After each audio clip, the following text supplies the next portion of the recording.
I knew something was wrong the moment I pulled into my grandmother's driveway. Her garden, her pride and joy, the one she had nurtured for over 30 years, was gone. Not damaged, not trimmed back, completely leveled. The rich soil, the rows of tomatoes, the bright marigolds she planted to keep pests away, everything had been flattened into an ugly slab of gravel. And right in the center, a freshly painted sign: HOA reserved parking, no trespassing. My blood boiled. I slammed my car door and stormed up to the front porch, where my grandmother, Alina, sat in her rocking chair, sipping tea like nothing had happened. She was calm, too calm. "Grandma, what the—" I stopped myself, struggling to find the words. "What happened to your garden?" She took another sip of tea. "Oh, the HOA decided they needed more parking," she said, her voice light, almost amused. I blinked. "They did this without your permission." She finally looked up at me, her eyes twinkling with something dangerous. "They think they don't need it." That's when I knew they had no idea who they were messing with. Alina wasn't just my sweet old grandma who baked cookies and grew the best tomatoes in the neighborhood. She was a retired lawyer, a damn good one. She used to dismantle corrupt corporations for fun before she retired to this quiet neighborhood, thinking she'd enjoy a peaceful life. Clearly, the HOA had just made the biggest mistake of their existence. Before I could ask what she planned to do, a sharp voice interrupted us. "Nora," the screech was unmistakable. I turned to see Karen Whitmore, the HOA president from 3 houses down.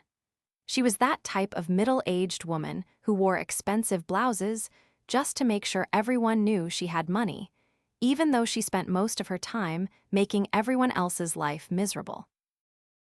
She marched up the driveway, her heels sinking slightly into the gravel where my grandmother's garden used to be.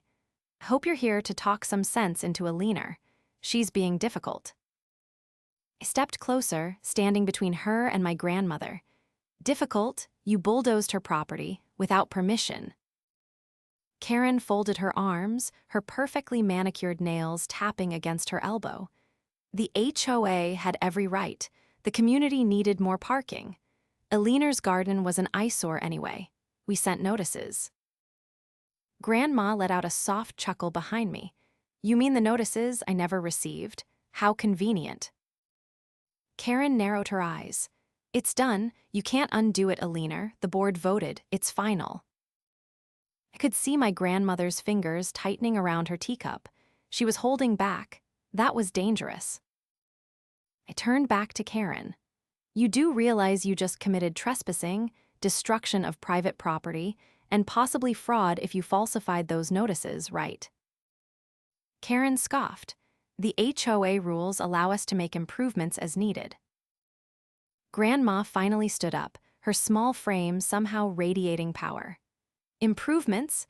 You think destroying my property and turning it into an ugly parking lot is an improvement?"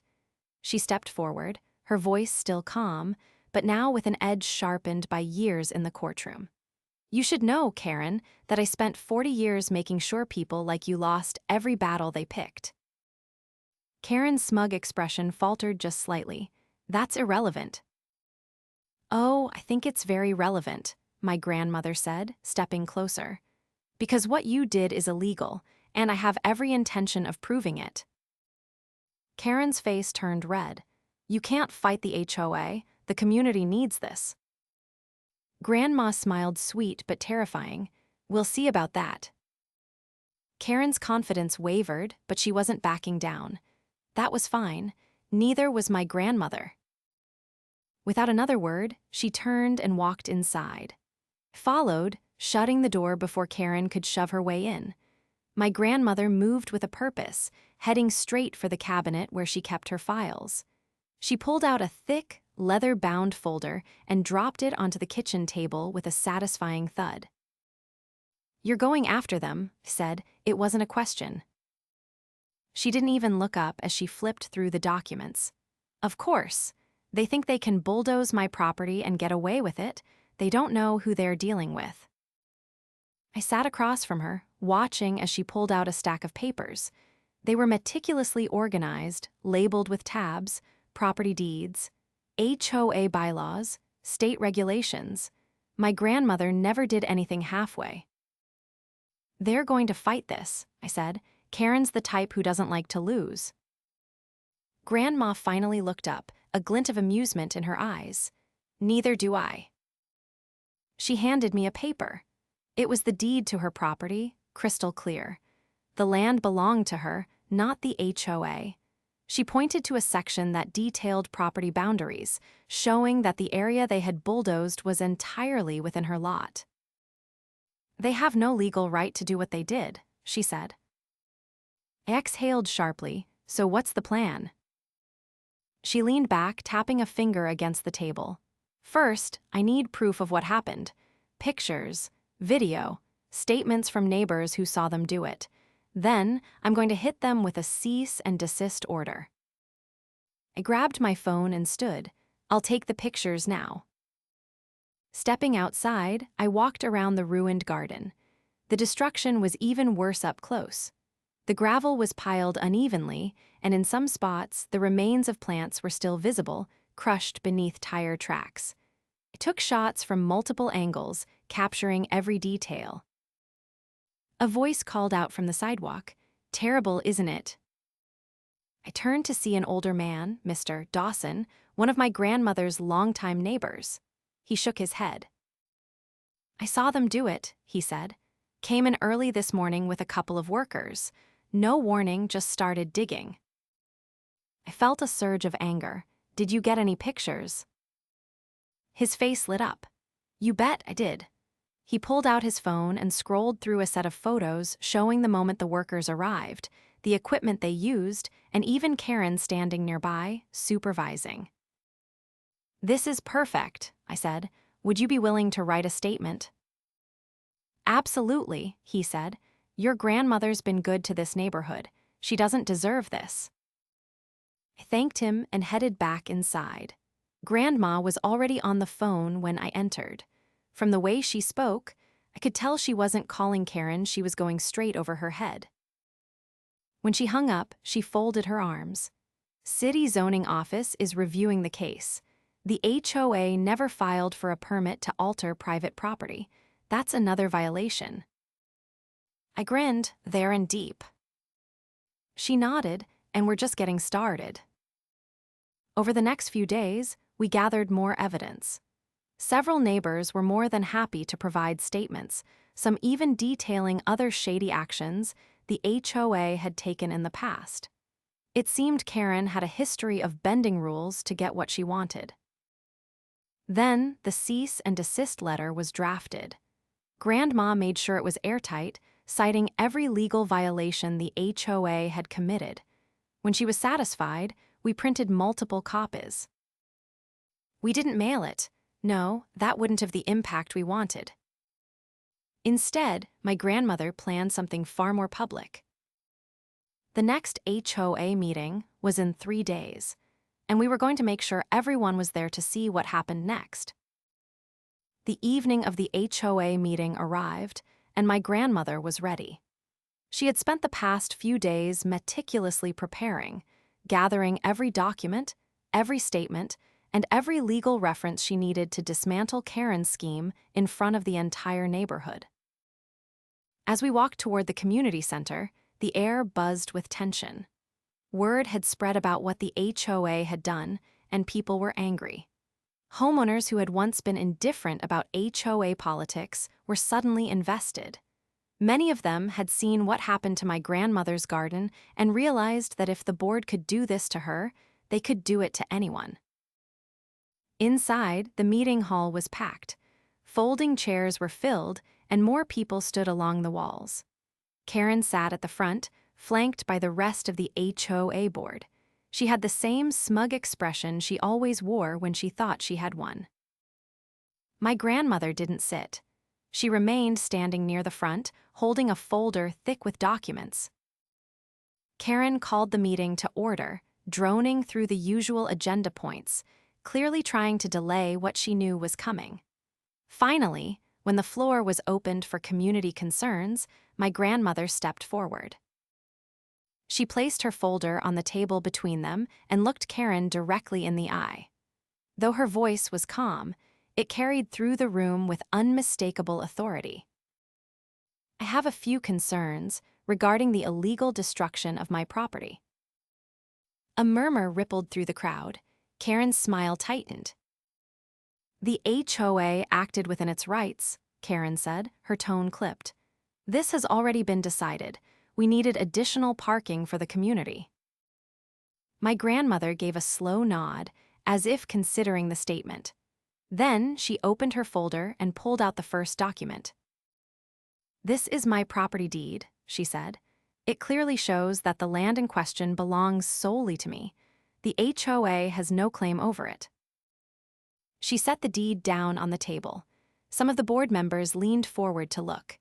Karen, however, remained stiff, her fingers curling around the armrest of her chair. Furthermore, my grandmother continued, pulling out another document, I have copies of the HOA bylaws, which make no mention of the board having the authority to seize private property for any reason, much less destroy it without consent. Karen's jaw tightened, but she didn't interrupt. And then there's this, my grandmother said, lifting a final stack of papers. I spoke with the city zoning office. They confirmed that no permit was filed for this so-called improvement, which means not only did the HOA violate its own rules, but it also broke city regulations. Silence settled over the room. Some of the board members exchanged uneasy glances. Karen exhaled sharply through her nose. This is just paperwork. The board voted. The decision was made. My grandmother's lips pressed into a thin line. A decision that was illegal, and I have more than just paperwork. I have multiple statements from neighbors who witnessed what happened, including photographic evidence showing HOA hired workers trespassing and destroying my property. She turned, scanning the crowd. Mr. Dawson, would you mind sharing what you saw? The older man stood up from his chair. I watched them arrive early in the morning with their equipment. No warning, no notice. They tore everything up before a leaner even knew what was happening. More voices chimed in. Other neighbors added their accounts, some mentioning how they had also received arbitrary fines or had their own property tampered with by the HOA. Karen's face had gone pale, but she wasn't giving up. This is all irrelevant. The community benefits from the new parking spaces. That's what matters. My grandmother let out a short laugh, but there was no humor in it. You mean the gravel lot that no one asked for, the one that wasn't even planned properly? She turned back to the crowd.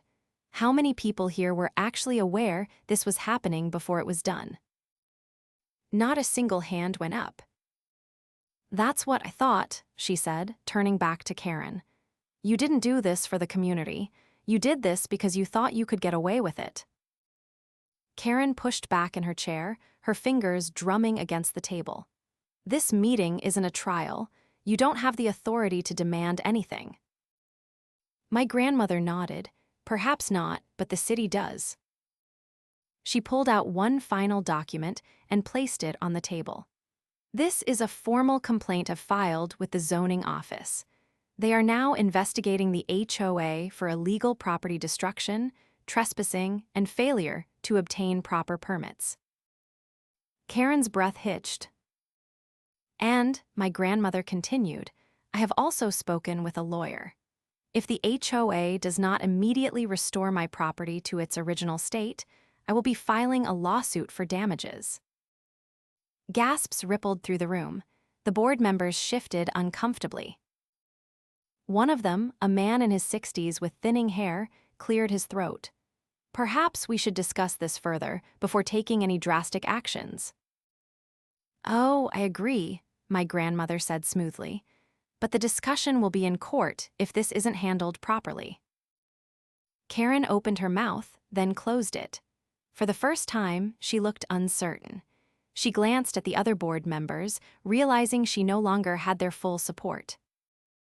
Finally, one of them spoke up. We'll need to review this. My grandmother gave a polite nod, but the steel in her gaze remained. "You have 3 days." With that, she turned and walked away. The meeting had effectively ended. As we stepped outside, neighbors came up to offer their support. Some even asked if they could challenge other unfair HOA rules. My grandmother, ever patient, told them she would be happy to help. As we reached the car, I glanced at her. "Think they'll back down?" She smiled, a knowing gleam in her eye. "They don't have a choice."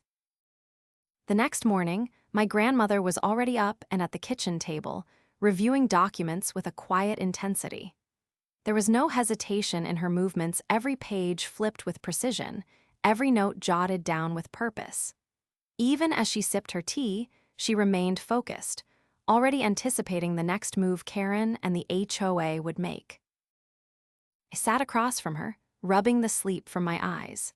The previous night's HOA meeting had sent shockwaves through the neighborhood. People who had never questioned the board's authority were suddenly realizing just how much power they had given away. Some had even called my grandmother late into the night, asking for advice on their own issues with the HOA. But we still had a battle ahead of us. A knock at the door interrupted my thoughts. I got up and opened it to find a man in a city-issued polo standing on the porch, holding a clipboard. His truck, marked with the zoning office's insignia, was parked at the curb. He introduced himself as an inspector assigned to investigate the complaint. My grandmother welcomed him inside, wasting no time in showing him the evidence. She handed over the property deed, the zoning laws they had violated, and the witness statements. He reviewed everything carefully, nodding as he made notes. Then we took him outside to see the damage firsthand. He crouched down, running his fingers through the gravel, his expression unreadable. After a few moments, he stood and let out a sharp breath. "This is bad," he admitted. "They didn't just destroy private property. They altered the land without a permit. That's a major violation." I exchanged a glance with my grandmother. This was exactly what we needed. The inspector continued, explaining that the city took these matters seriously. Since the HOA had failed to get proper approvals before making changes, they could be facing hefty fines. More importantly, they would be required to restore the property to its previous condition at their expense.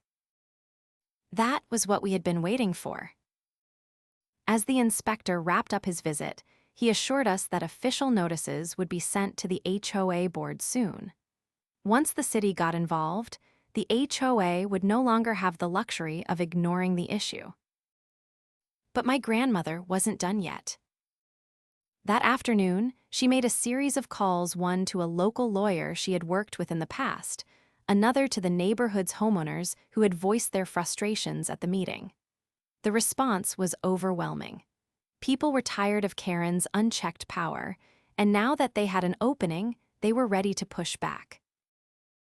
By evening, a small crowd had gathered at my grandmother's house.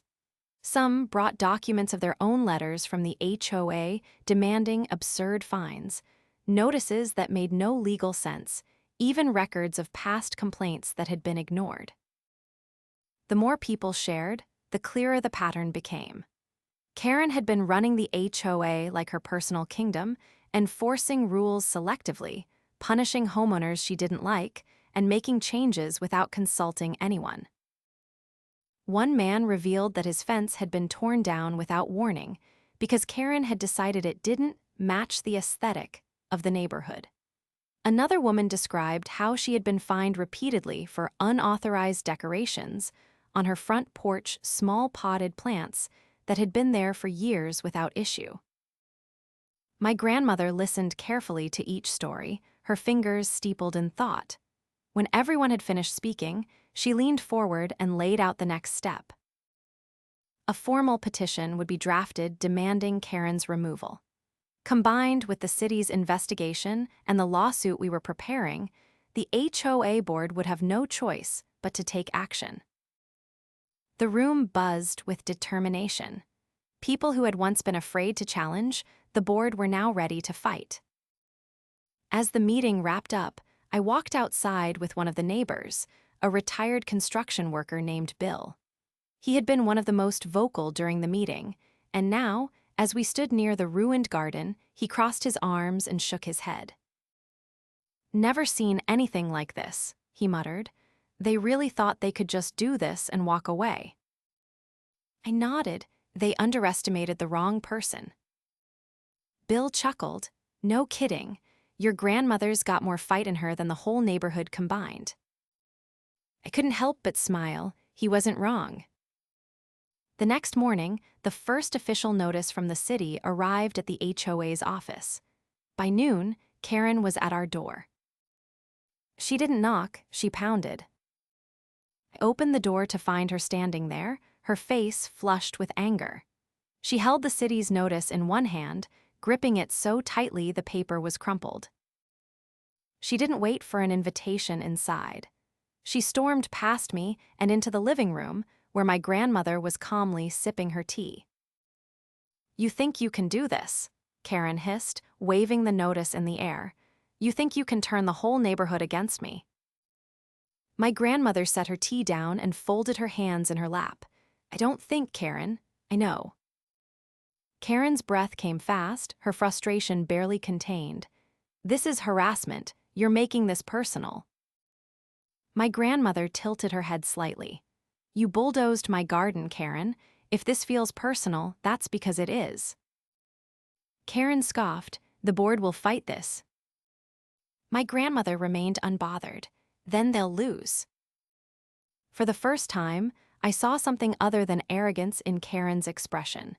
It was uncertainty and understanding that she had crossed a line she couldn't retreat from. She spun on her heel and marched back toward the door. But before she left, she turned back one last time, her voice low with warning. "You have no idea what you're starting." My grandmother met her glare with a steady gaze.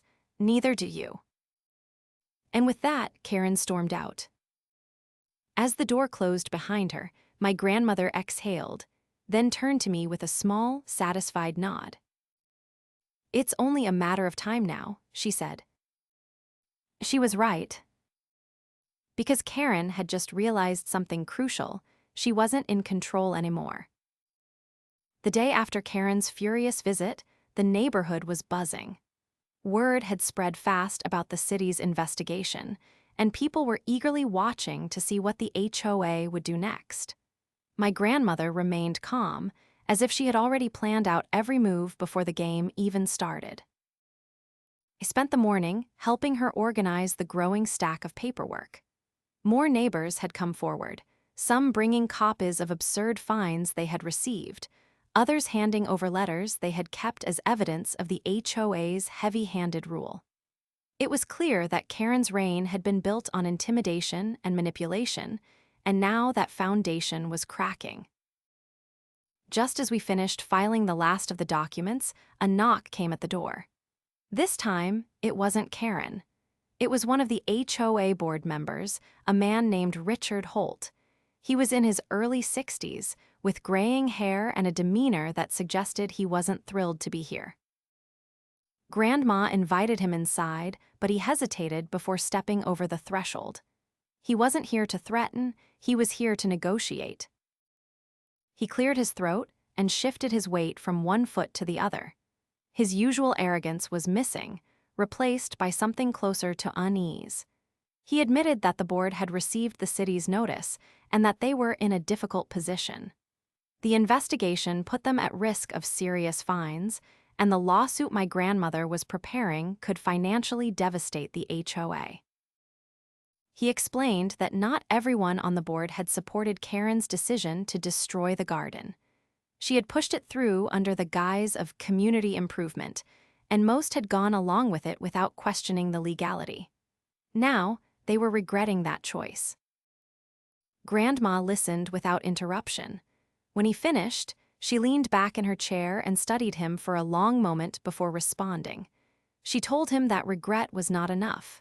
The HOA had taken something from her, and they needed to make it right. Richard sighed and admitted that the board was considering forcing Karen to step down. If they removed her, they could attempt to settle things before the lawsuit escalated. He asked if there was a way to resolve this without going to court. Grandma didn't answer immediately. She folded her hands and tapped a finger thoughtfully against the table. Then, she told him that the only way she would consider settling was if the HOA fully restored her property at their expense and implemented new oversight to prevent this kind of abuse from happening again. Richard hesitated but eventually agreed to take the proposal to the board. He knew they had little choice. If they fought this, they would lose, and the financial damage would be far worse. By the time he left, I could see the tension lifting from my grandmother's shoulders. This was the first real sign that the HOA was breaking internally. Later that evening, I took a walk through the neighborhood. The atmosphere had changed.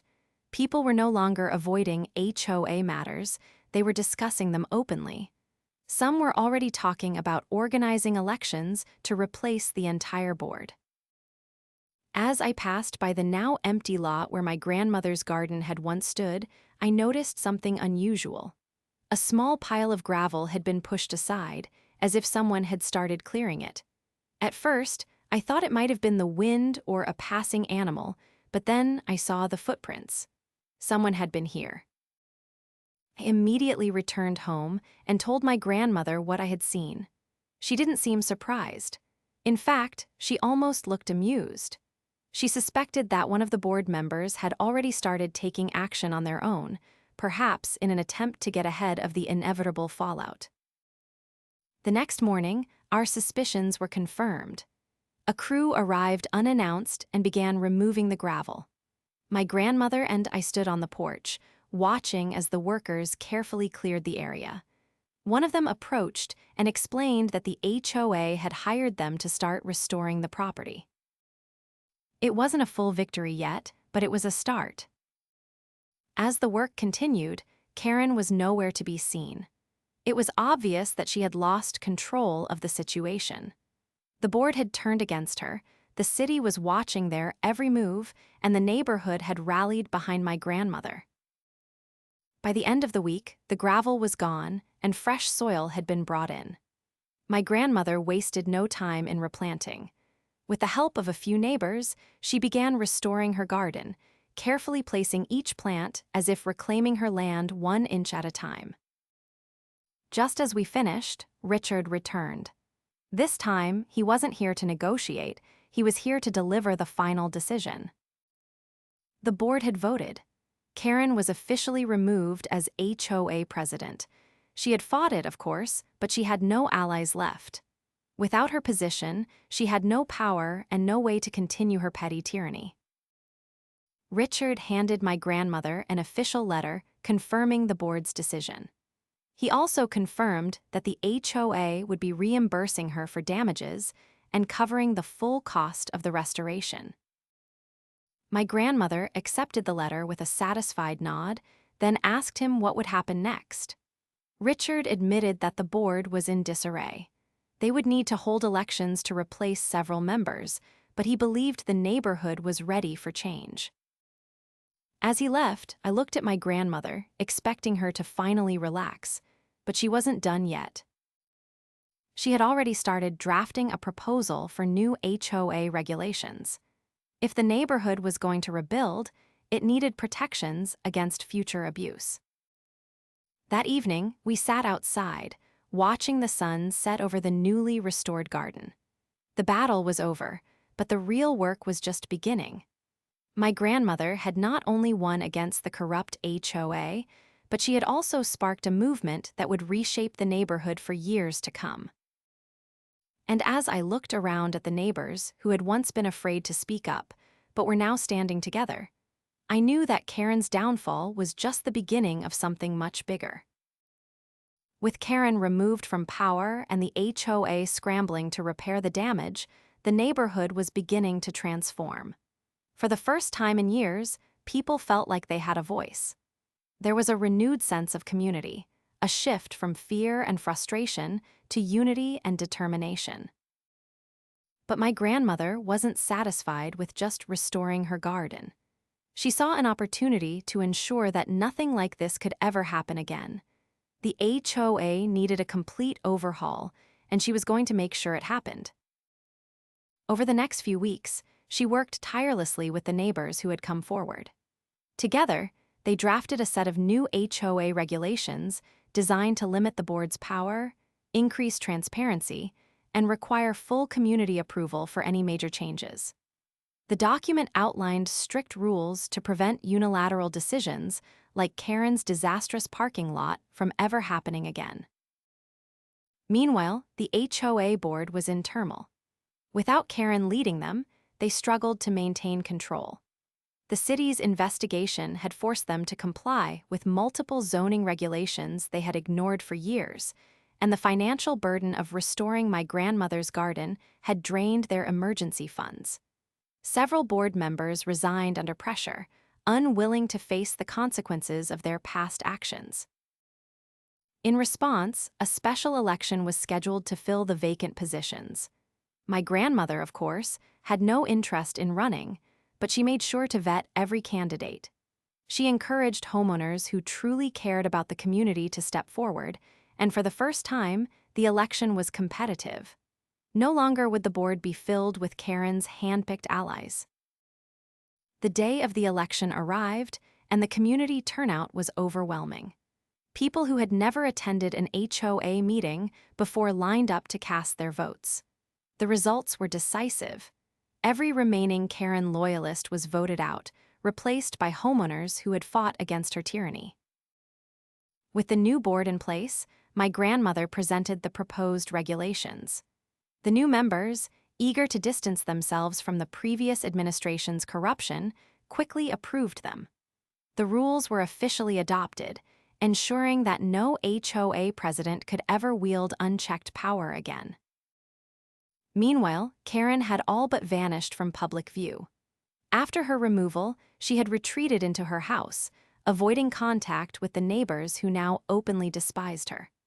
Rumors swirled that she had tried to rally support to regain her position, but with the entire community against her, she had no chance. One afternoon, as my grandmother and I sat on the porch admiring the newly flourishing garden, a moving truck pulled up in front of Karen's house. We watched as workers carried out furniture, loading it into the truck with mechanical efficiency. Karen emerged from the house a few minutes later, her expression hard and unreadable. She spotted us watching and hesitated. For a moment, I thought she might say something, but instead, she turned away and climbed into her car without a word. The truck pulled away, and just like that, Karen was gone. With her departure, the last remnants of her influence disappeared. The HOA, now under new leadership, began working to rebuild trust with the community. They held open meetings, encouraged homeowner participation, and implemented fair policies that actually benefited residents rather than controlling them. As for my grandmother, she finally got what she wanted: a peaceful life in a neighborhood that was now stronger and more united than ever. Her garden flourished once more, a vibrant symbol of resilience and justice. Watching her tend to her plants, I realized something important. This battle had never just been about a garden. It had been about standing up to those who abused their power, about holding people accountable, and about proving that no one, not even a corrupt HOA, was above the law. And thanks to my grandmother, the neighborhood would never forget that lesson.